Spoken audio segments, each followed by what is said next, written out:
Whew, right, let's begin. So, recently I've been doing a lot of digging into the past. I had some writing to finish, which I. A couple of drafts that I wanted to finish before starting a new, a new chapter in writing for me. And that led to some very dangerous territories where I just started to dig out box after box of full of memories and full of painful and weird and surreal experiences I forgot about. Mm, that was followed by a couple of questions by my friends, or in conversations that I was trying to find the answers to, and it ended up being just this massive I don't know, this massive cleaning up process going on, which in current atmosphere, like literally, is fucking hot, right? It's just everything seems so weird already. I mean, I'm walking half awake because I can't stand this heat and everything. And to all this, I'm digging some memories, and half of them I I don't recognize. I don't know if they're true anymore or not. You know, when your memory just plays tricks on you. And I write about stuff. I write about things that were painful, but not in a way. I don't think in a way where how people expect, um, and I get very different reactions sometimes uh, to what I'd like. Maybe I think that I would love to connect with others, with people who read my stuff. To I would like them to recognize what I'm writing about. About with their own in their own experience, with their own um, within themselves. I'm not looking for advice. Oh God, please don't. Just don't. Um, it's a thing. I mean, very often when I do look for advice, there is like a radio silence. But when I don't, people just come with their unsolicited advice thing, which is uh, which can be very annoying, and it feels also like you're not being listened to. You know, it can be insensitive in a way, because people, I think, we tend to take someone else's experience and shape it to fit our own. We obviously we search a way to relate to other person. So we would say things like, "Oh yeah, it happened to me too," or like, "Oh yeah, I had the same thing." Like, straight off the bat, it's like, "Yeah, this is not your show, okay? Go have your own. Like, this is not about you, not for this 1 second." So, you sometimes you have to give people space for that connection to happen. I think. I mean, I say you, I say us. Um, I think we all do this sometimes, And that's not at all what I wanted to say, but it just kind of came out as the first thing that, taking that gets out of the memory storage is a difficult job. It's really difficult, but it's not a therapy for me. It's just something that, if I want the therapy, I do a therapy, or, I don't know. It's just something I write about. I don't have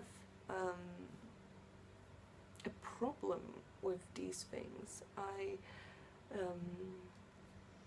Maybe I do, and I just don't realize. But I think that I find it very hard to imagine ever a situation where you look at a memory or you look at something and it stops affecting you emotionally. Because even if I look at the movie or at other people's lives, you know, I have a certain level of empathy, so it will always affect me. Like, it doesn't matter. It's not my circus. You know, it doesn't matter. It is. So even if I look at the past and I think of these things as, oh, this, you know, it's just, it doesn't have influence on me anymore. Can't really imagine that. I mean, I take past as something that whatever happened, I wouldn't be me myself in this very moment if any of these things wouldn't happen. So I kind of, you know, respect all of it as a whole. It's weird, you know, you ask yourself so many questions, but it doesn't mean it has to destroy your life now. It doesn't have to, you know, obviously if you have some kind of level of dysfunctionality because of your past, then yeah, there's something to work on, and I still have stuff to work on. You know, everybody has, I think. I think it's just a lifetime of personal work. We all find ourselves, you know, kind of in the context of past and future and da da da. So yeah, of course it's going to affect us, but it might not, you know, it might not rule your entire life, for example, like it used to.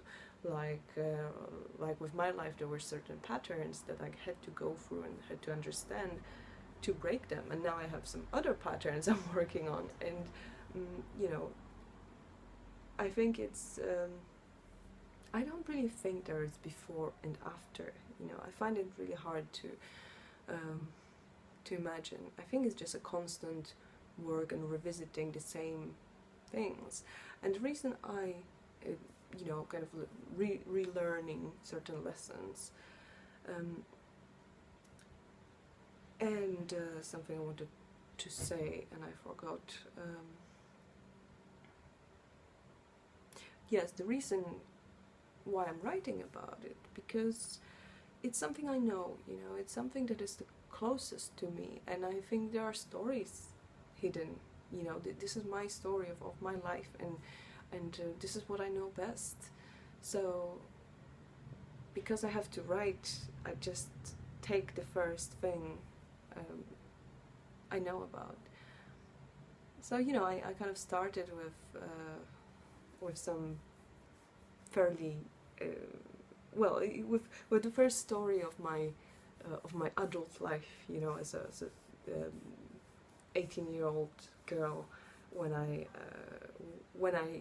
what I call run away from home, which probably wasn't as dramatic as it sounds. It was basically a trip I took to Wales to work, to start my first job, and the thing was that I didn't tell my parents, right? So that was kind of funny.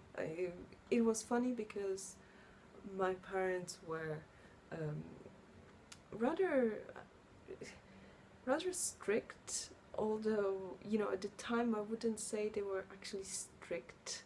Maybe not in a way that one would imagine strict parents, because in one you know, in one way they were trying to be very you know, kind of like friends for us, for me and my brother, you know, be very close, and they were in a way, but in other ways they were just very weird and detached and kind of unaware, and very protective, to the, you know, to the point where it was just a pain in the ass, really, like you know, picking us up, dropping us somewhere, which obviously today that would be great, but at the time you're like, no, you know, Mom, I can go myself. Yeah, I mean, it wasn't, you know, it wasn't all.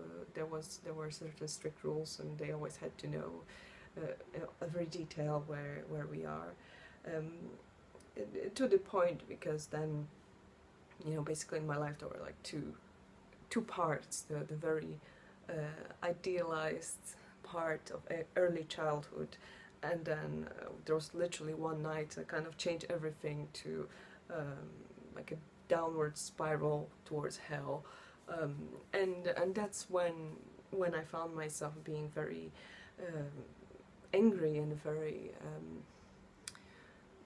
well, some would say rebellious, but just I had very good reasons to be pissed off. Um, so that's what I was doing, and I was just kind of trying to carry on, with whatever I wanted to do, and kind of execute my way towards my goals. And right, so the money wasn't as great as it used to. It started getting a bit, you could feel that there was. I think our parents were trying to not make us feel, not let us feel this, but there were little details that were kind of suggesting that things are not as great as they used to, money-wise, because other ways were quite obvious that it was just getting all out of control. So my parents lost their authority in my eyes, and not only that, I mean,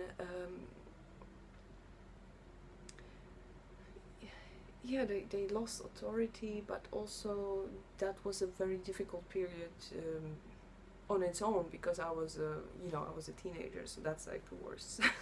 that's the worst time for big traumatic changes to happen. And I already changed schools at that time, so that was already a major change for a kid, to go through. Plus all the hormonal bullshit, and just that wasn't easy. So I just decided to take my life into my own hands, and decided, fuck it, I'm going to work. I need money. I'm sick of asking my dad for pocket money and stuff like that. And I hated him. I hated my dad, and I felt it was very embarrassing for me to have to ask him for money.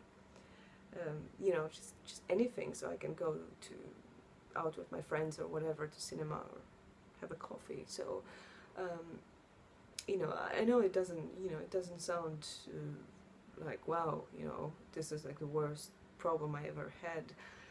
It wasn't, by the way. It really wasn't. But you see things within your own perspective. You see changes happening within your own reality, and that's what it was. That's what was important at the time.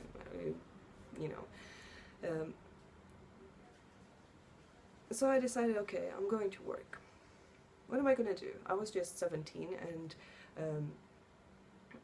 kids my age slowly were starting to kind of go, leave the country for holidays and come back with some money, and then kind of live off their money, or use their money in the school year and stuff like that. So I kind of picked up on that, and that these were still very good years of a strong pound. So you would come back with quite a bit after a hard-working summer. So, and my friend started working in I think that was a time when my friend already started working with her sister in a restaurant in Jersey, and then I followed them afterwards, but that was after school. That was still the last year of school. So okay, what am I gonna do? I'm not gonna give out leaflets, because that was ridiculous. Even at that time I decided I'm not gonna do that shit. All respect for all those who do. It's horrible. It's not very that's not where I wanted my career to go ever. And Um, and I decided, okay, I'm just gonna go to London.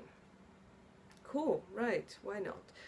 And I started selling stuff. I just started plotting this wonderful escape from my from my uh, limiting household and um, and I started thinking about it and plotting and be slightly obsessed with things and just kept doing, gathering information, research, and all that.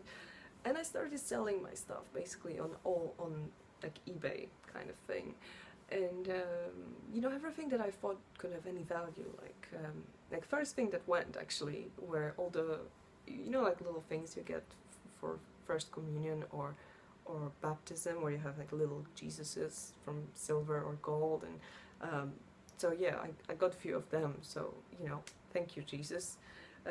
It was very useful. I got some money for that, but it wasn't easy because I had to employ a friend for that because I wasn't 18 yet, so he had to help me sell some gold.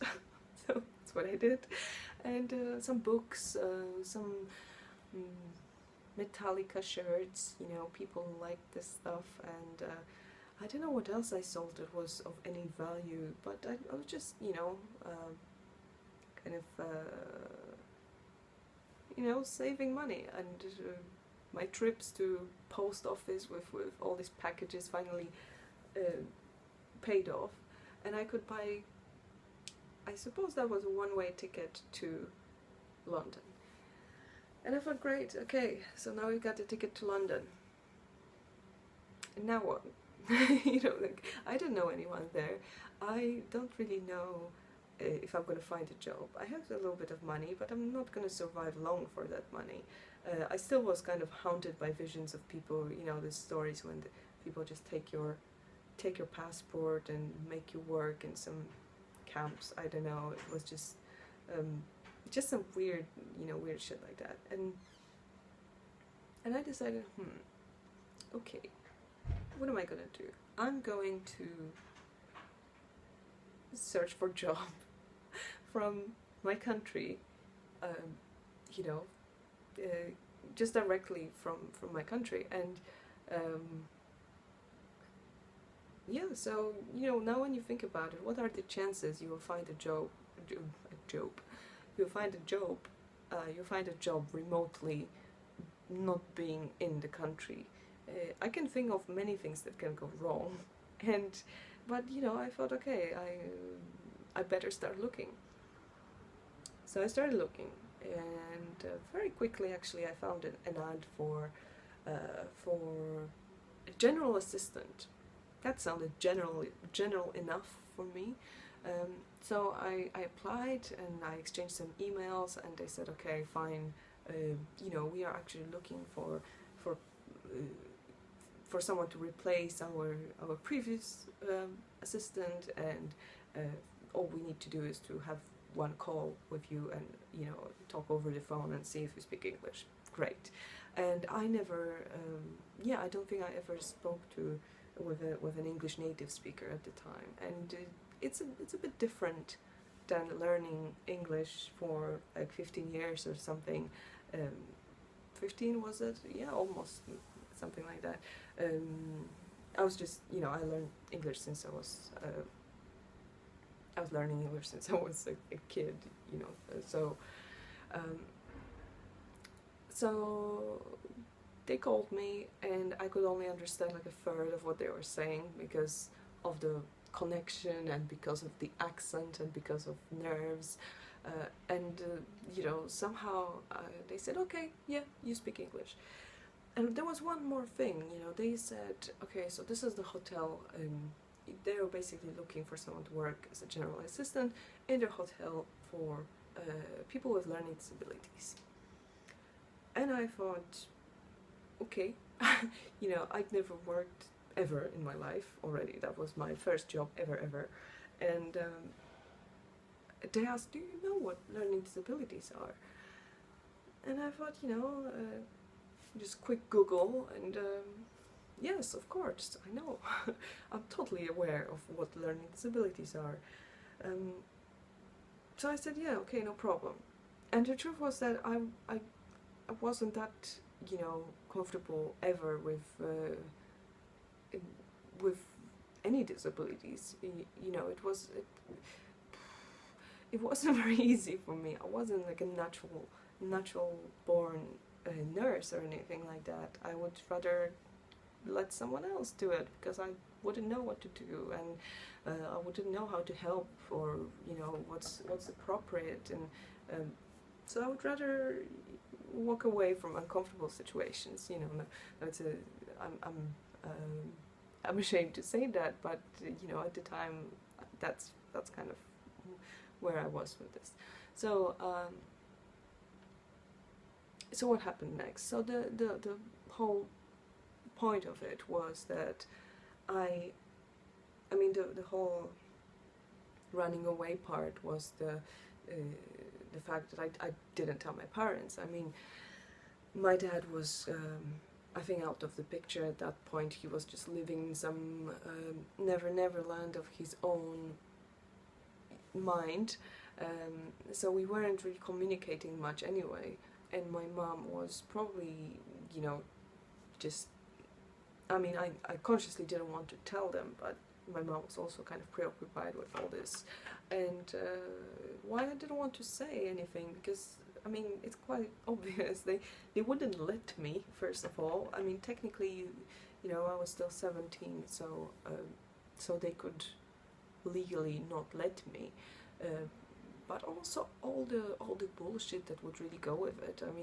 My parents, I think, had a tendency of seeing the world as a dangerous place, and as somewhere where all sorts of tragedies can happen, which they can, but that's not everything, and at some point you kind of have to face that world. But we know this, right? Okay. I didn't want to have any negative talk, any kind of thoughts of doubt, of over dramatizing the entire situation. I just had to work. I needed some money. That's it. And obviously it was a big deal. It was super exciting. I was going on an adventure, my first adventure on my own. It was my first time alone abroad, and my first plane to take, and my first job, and my first time in Wales, and just so many first times. My first time working with people with learning disabilities. That was cool as well. That was a good experience. So they didn't know they didn't know. And I told a couple of friends before, and I told my brother just before I left, a couple of days before I left, because as much as we were still a very good team back then, I was afraid he might, he might reveal my plans, and they will just, they will go to waste. And my parents will stop me dramatically last minute at the airport from getting on this plane or something. I don't know, but he remained loyal. Apart from the fact that to this day he is kind of,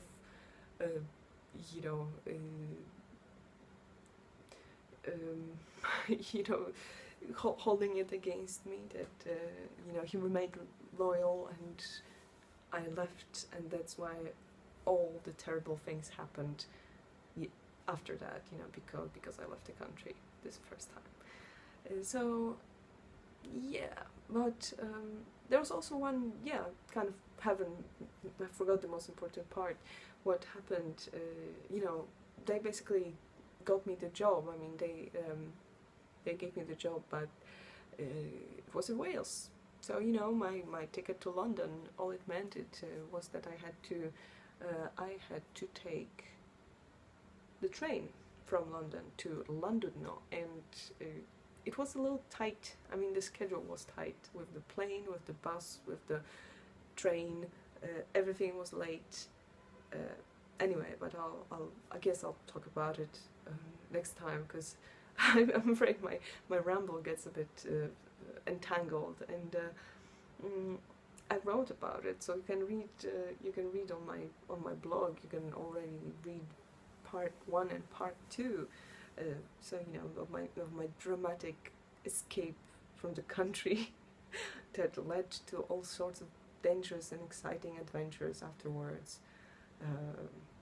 Yeah, but that's how I started. Slowly digging into my past and kind of thinking that. Yeah, I don't know, just some things seem so funny and surreal. I mean, for me, it was just my life. It is just my life. But then when I kind of look at these stories from perspective, I'm thinking, that's weird. That's not what anyone was expecting from me, when I was a kid, and that's definitely not what I was expecting as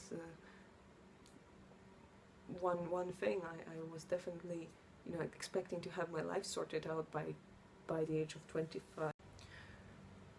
Right, so even my phone has decided it's time to stop talking, so I might as well just wrap it up now, and I'll send you the links down below if you feel like reading about my adventure and all the other thoughts that I come up with recently, as I'm being very super duper prolific. So I'll send you that, and yeah, I'll catch you later. Take care.